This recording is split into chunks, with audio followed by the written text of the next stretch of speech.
एक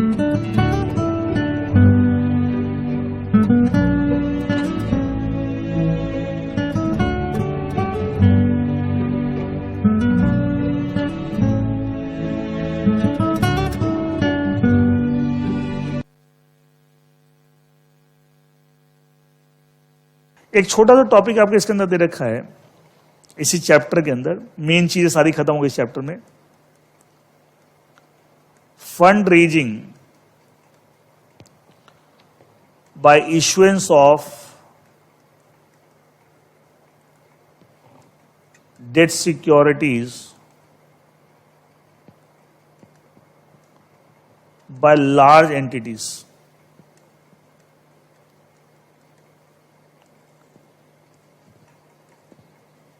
मतलब फंड कौन रेज कर रहा है? Large entities, LC. ये लार्ज मतलब लार्ज कॉर्पोरेट हम यूज करेंगे, दादा एंटिटी लिखा हुआ लार्ज कॉर्पोरेट, तो हम यूज करें लार्ज कॉर्पोरेट, एलसी। एक टेक्निकल टर्म यूज करें लार्ज कॉर्पोरेट, उसको डिफाइन किया हुआ है। लार्ज कॉर्पोरेट फंड रेज कर रहा है कैसे? By issuing the debt security. तो इससे कुछ ब्रीफली प्रोविजन देखिए। सबसे पहले लार्ज कॉर्पोरेट किसे बोलते हैं? What is the definition of meaning of the term large corporate that we are going to discuss. इसे large corporate means a listed entity, issue listed entity, but should be other than scheduled commercial bank. अगर वो scheduled commercial bank है, वो listed भी है लेकिन उससे consider नहीं करना, उससे यहां पर कंसीडर नहीं कर रहे, सेटिस्फाइंग द फॉलोइंग कंडीशन। क्योंकि आप जानते हैं schedule commercial bank they raise the fund according RBI norms and all that, उसमें कैपिटल मार्केट की लॉज नहीं लगती, ठीक है, मतलब उस पर प्रिवेल कर जाते हैं RBI norms all that, that's why इसको हम ले रहे हैं। Large corporate means it should be listed entity but should be other then schedule commercial bank, satisfying the following condition. क्या है कंडीशन? पहली कंडीशन देखिए, उनकी कोई ना कोई security, specified security, specified security बता रहा है equity share and convertible debt instruments आते हैं, और non convertible debt security. Debt security का मतलब simply non convert debt security जो भी हम पढ़ रहे थे, या नॉन कन्वर्ट रेडीमेल प्रेफरेंस, सब पढ़ चुके हैं। इनमें से कोई ना कोई लिस्टेड है ऑन रिकॉग्नाइज्ड स्टॉक एक्सचेंज। याद आपकी specified security listed, equity share, convertible debt instrument, या नॉन कन्वर्टिबल डेट सिक्योरिटी, या नॉन कन्वर्ट रेडीमेल प्रेफरेंस, इनमें से कोई ना कोई लिस्टेड है on the recognised stock exchange. और लिस्टिंग आपने कैसे कराई है? In terms of SEBI listing regulation 2015, ठीक है, that is SEBI LODR regulation 2015। ये पहली कंडीशन। दूसरा, have an it should be listed entity other than scheduled commercial bank and satisfying the three condition. मतलब इसकी कोई ना कोई security, specified security, debt security that is non convertible debt security, और non convertible preference share, इनमें से कोई ना कोई लिस्टेड है ऑन द रिकॉग्नाइज्ड, एक या एक से ज्यादा, in as per the SEBI LODR regulation. Have an outstanding long term borrowings greater than equal to 100 crore. Outstanding long term borrowing 100 crore या उससे ज्यादा होनी चाहिए। एंड तीसरी condition, have a credit rating of AA and above, कम से कम AA क्रेडिट रेटिंग होती है, इतनी ऐसे ज्यादा। तीन कंडीशन, इनफैक्ट 4 हो गई। It should be listed entity other than scheduled commercial bank, listed है इसका अंदर कोई ना कोई सिक्योरिटी लिस्ट करा रखी हुई, इनमें से कोई ना कोई security listed, specified security that is equity share, convertible debt instrument, और नॉन कन्वर्टिबल डेट सिक्योरिटी और non convertible listed. Outstanding long term borrowing 100 crore more, and credit rating of at least AA and above. अब इसमें एक term है outstanding long term borrowing. तो outstanding long term borrowing का मतलब क्या है, डिफाइन किया हुआ। Is outstanding long term borrowing shall mean any outstanding boring with original maturity of more than 1 year. अच्छा, लॉन्ग टर्म वैसे भी आप बेसिक समझ, more than 1 year is what we call long term, and up to 1 year is short term. Shell many outstanding borrowing, मतलब कोई boring कर रखी है जो आउटस्टैंडिंग अभी तक रीपे नहीं हुई और जिसकी ओरिजिनल मैच्योरिटी 1 साल से ज्यादा थी। And shall exclude the external commercial borrowing and inter corporate borrowing between a parent and subsidiary. मतलब क्या है, मान लो एक्स लिमिटेड कंपनी है, कोई ईसी भी ले रखा, अब ईसी भी जानते हैं एक्सटर्नल कमर्शियल बोरिंग, या आपको इंटर कॉर्पोरेट बोरिंग, मतलब एक कॉर्पोरेट दूसरे कॉर्पोरेट को, और जिससे ले रखा वो आपकी होल्डिंग है, सब्सिडरी है। मान लो एक्स लिमिटेड और वाई लिमिटेड से इंटर कॉर्पोरेट बोरिंग कर रखी है, या एक्सटर्नल कमर्शियल हो सकता है आपकी सब्सिडरी इंडिया के बाहर है। अच्छा, एक इंडियन कंपनी की सब्सिडी बाहर हो सकती है कि इंडियन कंपनी होल्डिंग बाहर, जानते हैं ना, holding subsidy foreign Indian company के भी रिलेशनशिप हो सकता है।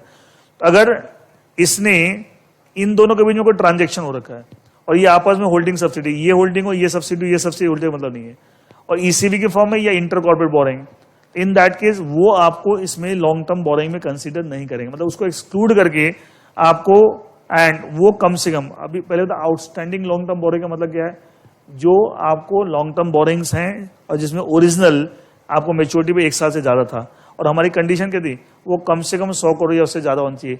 इसका मतलब ये, अगर आपने भले 1 साल से ज्यादा के ले रखे ECB, ICB from your holding और सब्सिडी कंपनी, वो कंसीडर नहीं करना। उनके अलावा कम से कम आउटस्टैंडिंग लॉन्ग टर्म, मतलब मोर देन 1 ईयर मेच्योरिटी पीरियड वाले कम से कम 100 करोड़ चाहिए, उसमें इनको एक्सक्लूड करना है।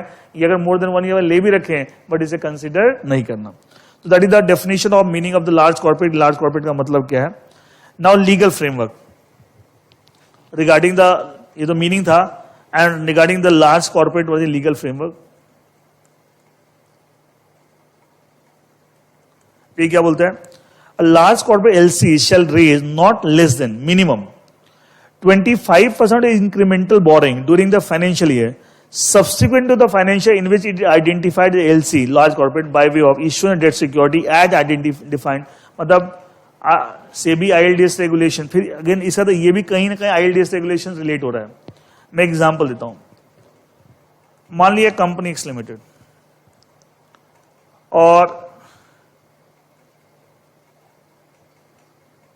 ये एक फाइनेंशियल ईयर है, मान लिया 2018-19। इस फाइनेंशियल में दिस कंपनी है में रिकॉग्नाइज एलसी लार्ज कॉर्पोरेट, वही तीनों कंडीशन, इस आप इस फाइनेंशियल में लिस्टेड है और इसकी outstanding long term borrowing 100 crore या जैसे फाइनेंशियल खत्म हुआ 31 मार्च 2019 को पता लग जाएगा, एंड इसकी credit rating AA and above है। इसका मतलब it is recognise in 2018-19 as a large corporate. अब उसका अगला फाइनेंशियल क्या हो गया? 2019-20। इसमें आपकी इंक्रीमेंटल बोरिंग मिनिमम 25% होनी चाहिए। कैसे? By way of issuance of debt security, वॉन्स debt security as specified in SEBI ILDS regulation 2008, वही नॉन कन्वर्टेड डेट सिक्योरिटी। मतलब फिर से मैं बताऊं, large corporate shall raise not less than, that is minimum 25% incremental boring, मतलब जितनी आपकी बोरिंग पिछले साल थी उसमें जितना आपने इंक्रीज किया उसका कम से कम 25% during the financial year subsequent to the financial in which it identify, मतलब जिस फाइनेंशियल में आप एलसी आइडेंटिफाई उसके अगले फाइनेंशियल में जितनी आपकी इंक्रीमेंटल बोरिंग है उसका कम से कम 25% आपको कैसे चाहिए? By way of issuance of debt security with debt security at defined under SEBI ILDS regulation, और वो क्या है? That is the non convertible debt security. मतलब अगर 2019-20 में जितनी आप what we call incremental borrowing लेंगे, वो इंक्रीमेंटल बोरिंग भी फिर हम वही लेंगे लॉन्ग टर्म बोरिंग, जितनी आप लॉन्ग टर्म बोरिंग लेंगे इसमें मुझे कम से कम 25% कैसे होनी चाहिए? In the form of non convertible debt security at defined under SEBI ILDS regulation. अच्छा, ये पैटर्न आपको हर साल चलता जाएगा। देखिए, ये इंक्रीमेंटल बोरिंग शैल, देखिए same shall mean any borrowing done during a particular financial year और original maturity of more than 1 year. देखिए सेम मीनिंग आ रहा है। ऐसा क्या ये लॉन्ग टर्म बोरिंग की बात कर रहा है? कोई बोरिंग जिस फाइनेंशियल में ली गई, जिस फाइनेंशियल वो 1 साल से ज्यादा मेच्योरिटी पीरियड था, इसका मतलब क्या? लॉन्ग टर्म बोरिंग की बात कर रहा है। Irrespective whether such borrowing is for refinancing और रीपेइंग ऑफ एग्जिस्टिंग डेट। हो सकता है पहले वाली आपने जो बोरिंग ले रखी है जिसकी वजह से आप LC बन गए, उसको रीपे करने के लिए या उसको रीफाइनेंस करने की बात है, उससे मतलब नहीं है। अगर आप यहां पे 1 साल से ज्यादा मेच्योरिटी पीरियड की बोरिंग कर रहे हैं, वो सब इनके मतलब बेसिकली लॉन्ग टर्म बोरिंग की बात कर रहा है। उसमें कम से कम कंडीशन क्या थी? जितनी आप लॉन्ग टर्म बोरिंग अगले साल कर रहे हैं, year following the year in which identify the LC, उसमें 25% कम से कम आपकी borrowing out of total long term borrowing should be by way of issuance of debt security at defined in SEBI ILDS regulation. इसे that irrespective of such borrowing, जैसे मान ली यहां आपने बोरिंग की, क्यों? पहले वाली बोरिंग को रीपे, उससे मतलब नहीं है, उससे कोई फर्क नहीं पड़ता। Irrespective whether such borrowing is for refinancing repayment of existing debt otherwise and shall exclude the external commercial borrowing inter corporate borrowing between a parent. वो सारे मीनिंग वही लॉन्ग टर्म बोरिंग का आपको सेम मीनिंग आ रहा है, ठीक है? मतलब बेसिकली आप आइडेंटिफाई हो गए, उसके बाद अगले साल में आप जो भी लॉन्ग टर्म बोरिंग करेंगे उसमें कम से वो लॉन्ग टर्म बोरिंग आप जो कर रहे हैं, वो लॉन्ग टर्म बोरिंग पहले वाली लॉन्ग टर्म बोरिंग को रीपे करने के उससे मतलब नहीं है, चाहे किसी भी चीज कर रहे हैं, उसका में कम से कम 25%, जितनी भी आप लॉन्ग टर्म बोरिंग कर रहे हैं उसका कम से कम 25% should be by way of issuance of debt security which are defined in the SEBI ILDS regulation, that is non-convertible debt security. Next वाला disclosure requirement for large corporate. जो large corporate की क्या disclosure requirement है? And listed entity identified large corporate shall make the following disclosure to the stock exchange where security listed. क्या क्या disclosure करेंगे?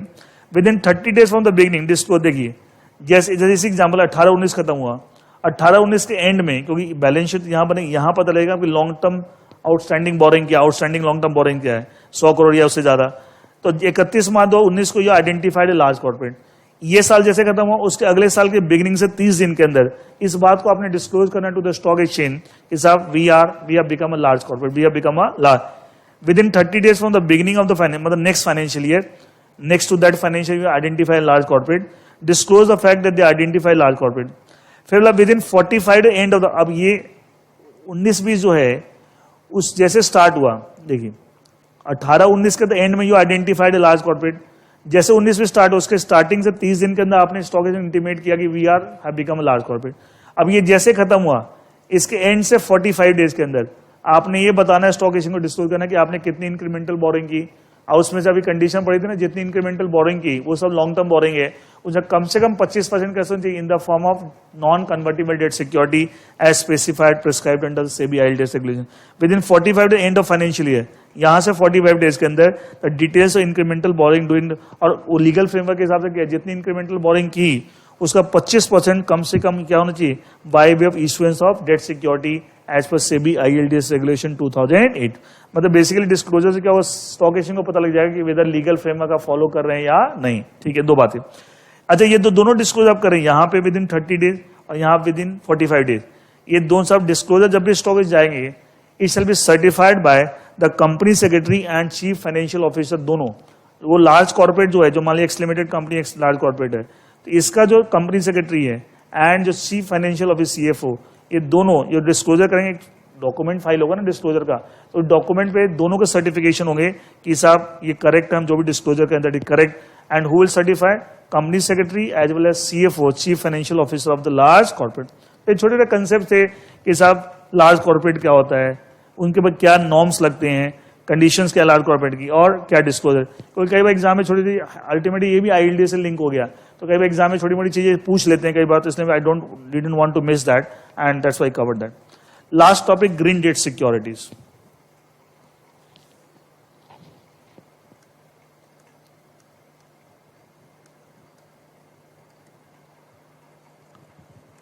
Green debt security देखिए क्या चीज. मान लिया company x limited,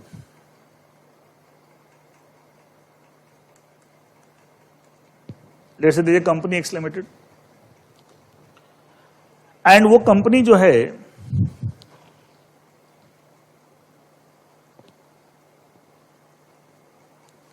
that company x limited,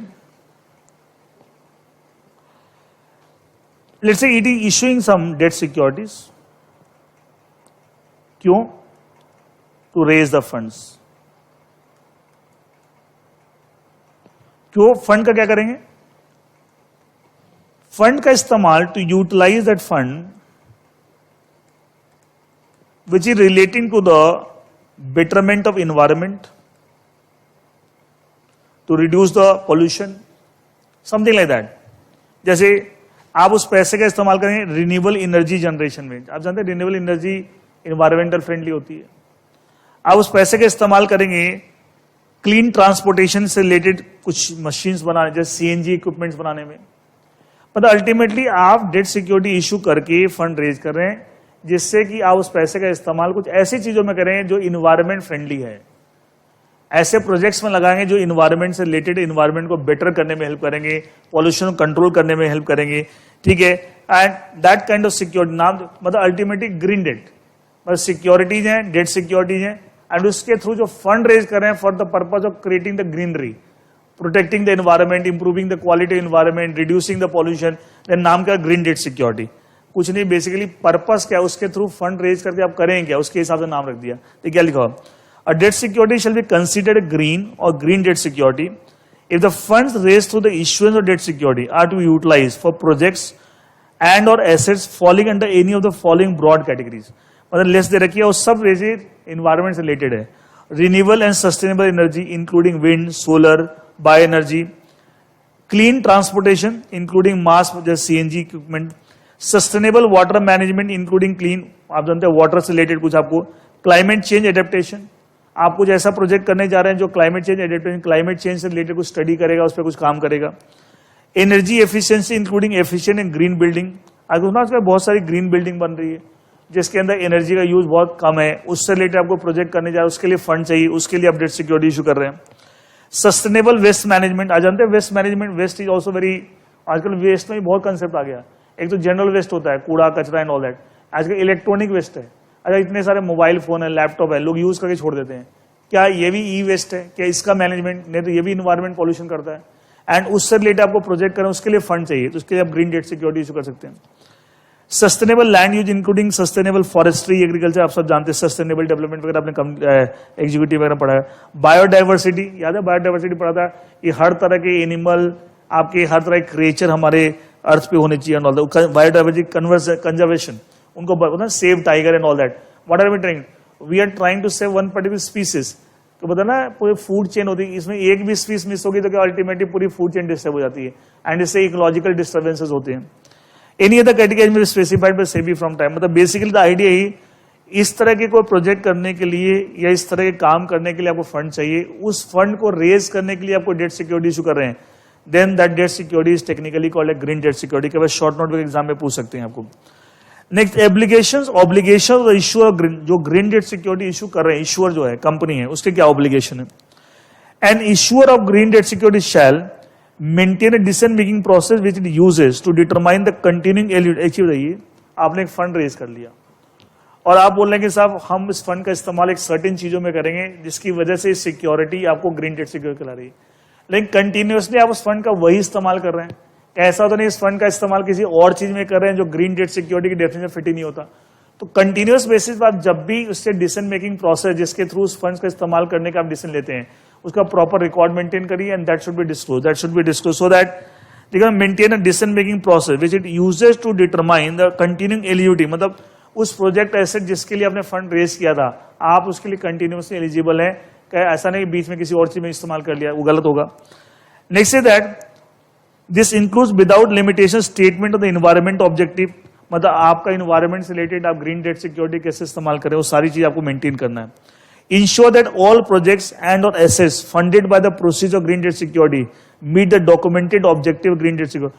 अच्छा बताइए, आपने जब ग्रीन डेट सिक्योरिटी इशू की होगी तो कोई डॉक्यूमेंट होगा जिसमें सारी डिटेल्स मेंशन की होगी, हम क्या करेंगे, तो उसका जो पर्पस आपने डिफाइन किया था ऑब्जेक्टिव, ये ध्यान रखना कि पूरे टाइम जितनी बार भी उस पैसे का आप इस्तेमाल करें, जो डॉक्यूमेंटेड ऑब्जेक्टिव मतलब objective mention in the document जिसके थ्रू आपने लोगों से फंड रेज किया था, उसके अकॉर्डिंगली पैसा यूज होना चाहिए, वो किसी ये नहीं किसी और चीज के इस्तेमाल में आपने कर लिया। And utilise the process only for the stated purposes disclose, मतलब आपके ऑफर डॉक्यूमेंट में जो जो पर्पज आपने स्पेसिफाई किए थे, utilise only for that purpose, मतलब बेसिकली क्या जिस प्रोजेक्ट की फंडिंग के लिए आपने किया था एज पर द लॉ वही, एंड उसी प्रोजेक्ट के लिए उसी चीज के लिए रेगुलर पैसा यूज होना चाहिए, किसी और चीज में इसका, क्योंकि purpose of green debt security defeat हो जाएगा अगर आपने किसी और चीज में इस्तेमाल कर लिया।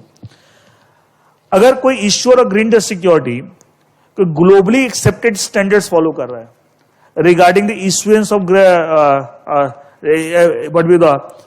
let's say it is following some globally accepted standards regarding measurement of environment impact, regarding the issuance of green debt security, अगर कोई ग्लोबल स्टैंडर्ड्स फॉलो करते हैं तो इस बात का डिस्क्लोजर मतलब पूरे वर्ल्ड लेवल पे एक्सेप्टेड कुछ स्टैंडर्ड्स है वो आप फॉलो कर रहे हैं, तो आप ऑफर डॉक्यूमेंट में बता दिए कि हम ये करेंगे, और बाद में जो कंटिन्यूस डिस्क्लोज उसमें भी बता दिए, जिससे कि आपका कंफ्यूजन हो, मतलब let's say you are not following the norms of India, you are following the norms which are accepted at the global level, तो in that case you should disclose in the offer document in the very beginning and the continuous जो और document उसमें भी, जिससे कोई confusion हो कि साहब इंडियन स्टैंडर्ड्स नहीं फॉलो करे, ग्लोबल लेवल पे जो एक्सेप्टेड स्टैंडर्ड्स है regarding the issuance of green debt security, regarding the measurement of environment impact of your project on a project जिसकी फंडिंग के लिए आपने ग्रीन डेट सिक्योरिटी चुकी है, ये सब चीजें अगर आप ग्लोबल स्टैंडर्ड के हिसाब चल रहे हैं, not by Indian standard, disclose it in your initial document as well as regular document, so that investor and regulator can everyone can come to know you are going as per the globally accepted standard.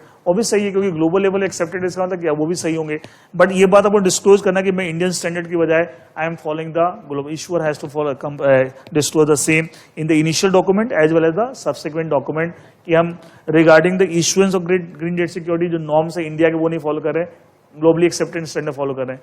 Impact, how to measure the impact of our project on the environment.